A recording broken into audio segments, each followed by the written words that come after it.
Hello friends, आप लोगों का हमारे यूट्यूब चैनल पर स्वागत है। आज मैं आप लोगों के सामने एक इकोनॉमिक्स का टॉपिक लेके आया हूँ। ये आपको बीपीएससी के मेंस के पेपर 2 में सेकंड सेक्शन में इकोनॉमी वाले सेक्शन में हेल्प करेगा।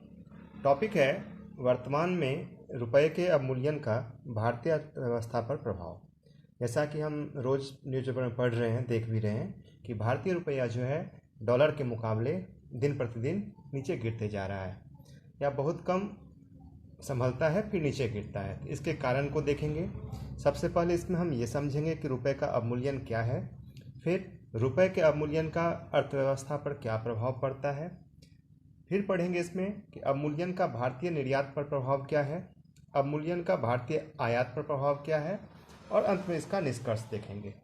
इससे क्या होगा कि जो इस तरह के रिलेटेड क्वेश्चन आएंगे इकोनॉमी सेकंड पेपर में जीएस के, उसमें आपको ये कॉन्सेप्ट बहुत हेल्प करेगा। तो चलिए सबसे पहले देखते हैं रुपए का अवमूल्यन क्या है। तो रुपए के अवमूल्यन का अर्थ है जो विनिमय दर प्रणाली है। जैसे कि हम जानते हैं कि आज जो इंटरनेशनल ट्रेड है वो डॉलर में चल रहा है, मोस्टली डॉलर में है या बहुत कम अमाउंट में, और भी जो आईएमएफ के बास्केट में करेंसी का यूज हुआ है जैसे कि पाउंड है या येन है उसमें होता है। लेकिन मोस्टली आपका अर्थव्यवस्था जो है डॉलर के साथ जुड़ा हुआ है। तो उसके रिगार्डिंग जब किसी देश के खुद के रुपये का विनिमय प्रणाली में गिरावट आता है, इसे हम अस्थायी विनिमय प्रणाली दर में जो गिरावट आता है उसे हम रुपए का या उस देश की करेंसी का अवमूल्यन कहते हैं। दूसरे अर्थों में कहें तो डॉलर के मुकाबले रुपए का कमजोर होना मुद्रा का या रुपए का अवमूल्यन कहलाता है। जैसे कुछ समय पहले एक अमेरिकी डॉलर भारत में लगभग 70 रुपये के बराबर हुआ करता था, वहीं आज के डेट में एक अमेरिकी डॉलर लगभग 80 रुपये के पास पहुंच गया है। इसका अर्थ है डॉलर के मुकाबले रुपए का जो है अवमूल्यन हुआ है। अब एक डॉलर को खरीदने में हमें ज़्यादा रुपए का भुगतान करना पड़ता है। तो यह है रुपए का अवमूल्यन। अब रुपए के अवमूल्यन का अर्थव्यवस्था पर क्या प्रभाव पड़ता है उसे देखते हैं। जब किसी भी देश के रुपए या उसकी करेंसी के मूल्य में गिरावट आती है तो यह गिरावट उस देश के आयात को एक और महंगा करता है, तो वहीं दूसरी ओर निर्यात को सस्ता करता है। सीधे शब्दों में कहें तो जो रुपए का या उस देश की करेंसी का अवमूल्यन होता है तो उसमें आयात तो महंगा होता है लेकिन निर्यात सस्ता हो जाता है। इससे जो देश ज़्यादा निर्यात करते हैं वो तो प्रॉफिट में होते हैं, लेकिन जो देश ज़्यादा आयात करते हैं जैसे कि भारत, उसे व्यापार घाटा उठाना पड़ता है। अब देखते हैं हम यहाँ पर रुपए के अवमूल्यन का भारतीय निर्यात पर प्रभाव। भारत, हम यदि इसको देखें तो भारतीय निर्यात ज़्यादातर लघु अवधि के आधार पर व्यवस्थित है। मतलब हम शॉर्ट टर्म का जो हमारा निर्यात का पैटर्न है वो शॉर्ट टर्म वाला है, मतलब कोई फिक्स पैटर्न हमारे निर्यात का नहीं है। ऐसे में निर्यात के सस्ता होने से मांग में वृद्धि होती है और निर्यातकों को सहायता भी मिलती है। निस्संदेह ऐसा होता है, लेकिन इसका भारतीय निर्यातकों को रुपए के अवमूल्यन का ज़्यादा फायदा नहीं मिल पाता। इसका मुख्य कारण क्या है कि जो हम वस्तु निर्यात करते हैं जैसे कि पेट्रोलियम प्रोडक्ट्स, ज्वेलरी और हीरे, मतलब जो महंगे सामान होते हैं, उस तरह के ज़्यादातर चीज़ों को हम पहले आयात करते हैं। जैसे आभूषण है या ऑर्नामेंट्स हैं और भी कुछ है, रत्न हैं, जेम्स हैं, हम उसे पहले आयात करते हैं, फिर उसे वैल्यू एडेड करके या परिष्कृत करके फिर से निर्यात करते हैं। तो हम जब महंगा आयात करेंगे उसमें फिर वैल्यू एडिशन करेंगे तो निर्यात का हमें वो फायदा नहीं मिल पाएगा जो कि अमूमन देखने को मिलता है। दूसरी ओर देखा जाए तो भारतीय वस्तुओं का जो निर्यात होता है, हमें यह पहले समझना होगा निर्यात वस्तु का भी है और सेवा का भी है। तो यहाँ पर यदि हम वस्तु के निर्यात की बात करें तो भारतीय वस्तु का जो निर्यात है उसमें करीब 60% ऐसे वस्तुओं का निर्यात है जिसे हम पहले आयात करते हैं। तो उधर आयात के महंगा होने से निर्यात में हमें वैसा फायदा नहीं मिलता है। दूसरा, यदि हम देखें वर्तमान के समय में जो रुपए का अवमूल्यन हो रहा है उसमें अमेरिका का बहुत बड़ा हाथ है। जैसे अमेरिका जो है संरक्षणवादी रुख अपना रहा है और यह स्थिति निर्यात को अपेक्षित लाभ होने से रोकता है। तीसरा है कि जो आधारभूत सुविधाएं हैं जैसे लॉजिस्टिक लागत है, परिवहन सुविधा है, उनको बेहतर बनाए बगैर अवमूल्यन का पर्याप्त लाभ जो हमें निर्यात में देखने को नहीं मिलता है।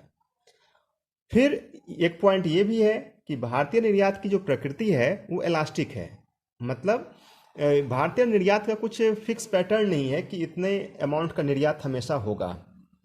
तो कभी निर्यात ज़्यादा होता है, कभी निर्यात कम होता है। तो इसका असर भी देखने को मिला है कि अवमूल्यन के रुपए के अवमूल्यन का ज़्यादा फायदा हमें नहीं मिल पाता है। उसके बाद हम देखेंगे जो रुपए का अवमूल्यन हो रहा है उसका भारतीय आयात पर क्या प्रभाव है।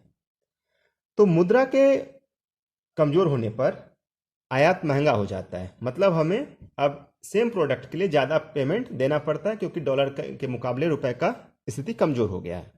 इससे क्या होगा, जो कच्चे तेल की कीमतों में जो हम आयात करते हैं उसमें बढ़ोतरी होगी और इससे घरेलू स्तर पर जो खुदरा हम जब उसको यूज करते हैं तो हमें महंगा होगा। दूसरी ओर यदि हम आभूषण और रत्न के क्षेत्र को देखें तो वहाँ भी यह नकारात्मक रूप से प्रभावित करता है, क्योंकि जो हम इन वस्तुओं का निर्यात करते हैं पहले हमें उसे आयात करना होता है, तो महंगा आयात उसके निर्यात में हमें कोई ज़्यादा फायदा नहीं पहुंचाता है। अब दूसरी ओर भारत का जो आयात का पैटर्न है वह फिक्स्ड पैटर्न है। मतलब यह इलास्टिक नहीं है। मतलब हमारी जो आयात है काफ़ी हद तक फिक्स है। मतलब कहने का कि जो हम आयात करते हैं उसका पैटर्न भी फिक्स है, उसका अमाउंट भी फिक्स है। तो मान लीजिए यदि पहले हम 100 रुपये का आयात करते थे तो आज हमें 110 रुपये का आयात करना होगा, क्योंकि 100 रुपये का आयात आप कम नहीं कर सकते, हम अपने यहाँ प्रोडक्शन ज़्यादा कर नहीं पा रहे हैं। दूसरी ओर वस्तुओं का तो हम आयात करते ही हैं, साथ ही साथ हमें टेक्नोलॉजी का भी आयात करना होता है। अब आयात महंगा होने से टेक्नोलॉजी महंगा होगा, टेक्नोलॉजी के महंगा होने से फिर पूरे के पूरे जो अर्थव्यवस्था है उसके ऊपर असर आएगा।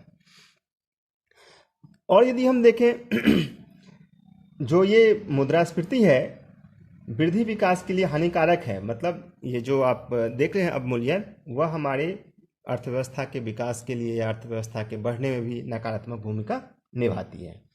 तो हम देखते हैं, साथ में हम ये भी एक पॉइंट को कई बार हम नहीं देख पाते हैं, लेकिन हमें ये भी देखना चाहिए कि जो हमारे स्टूडेंट्स, भारतीय स्टूडेंट बाहर पढ़ने के लिए जाते हैं वो वहाँ पर डॉलर में पे करते हैं। अब डॉलर में पे करने के लिए उसे डॉलर खरीदना होगा, तो जब वो डॉलर खरीदने जाएंगे तो ज़्यादा भारतीय रुपए उसे देने होंगे। तो इस तरह से हम देखते हैं कि जो भारतीय रुपए का अवमूल्यन हो रहा है वह भारतीय अर्थव्यवस्था के ऊपर एक तरह से नकारात्मक प्रभाव डाल रहा है। अंत में यदि हम निष्कर्ष की बात करें तो निष्कर्ष में हम देखते हैं कि जो रुपए का अवमूल्यन हो रहा है वह भारतीय अर्थव्यवस्था के ऊपर उतना सकारात्मक प्रभाव नहीं डाल रहा जितना कि नकारात्मक प्रभाव डाल रहा है। इससे क्या हुआ है, घरेलू चीज़ें महंगी होती जा रही है, निर्यात में अपेक्षित फायदा हमें नहीं मिल पा रहा है।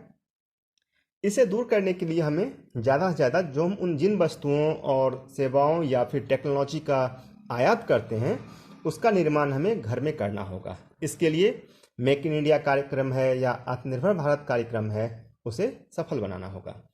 आज के लिए इतना ही इस टॉपिक में। आगे हम फिर मिलेंगे इस टॉपिक के ऊपर और कुछ दिनों के बाद इसी टॉपिक के ऊपर मैं आपको क्वेश्चन भी दूंगा एक, और देखूंगा कि आपने कितना इन बातों को याद रखा है। फिर जल्दी मिलते हैं। धन्यवाद। समय मिले तो सब्सक्राइब कर दीजिए, चैनल बिल्कुल नया है, आप लोग उत्साह बढ़ाएंगे तो और मैं इस तरह का वीडियो बनाते रहूँगा। धन्यवाद।